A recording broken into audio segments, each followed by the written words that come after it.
уважаемые участники, организаторы, приглашенные военно-патриотической игры. Сегодня здесь собрались, я считаю, одни из самых смелых, энергичных, молодых людей.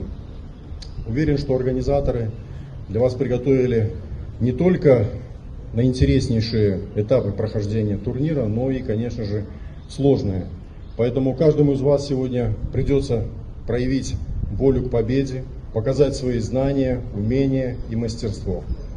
Вы почувствуете плечо товарища, командный дух, ну и, конечно же, как я считаю, с учетом представленных локаций, вы приобретете необходимый опыт. Поэтому я также со своей стороны желаю всем получить огромное удовольствие, всем хорошего настроения, показать максимальные результаты.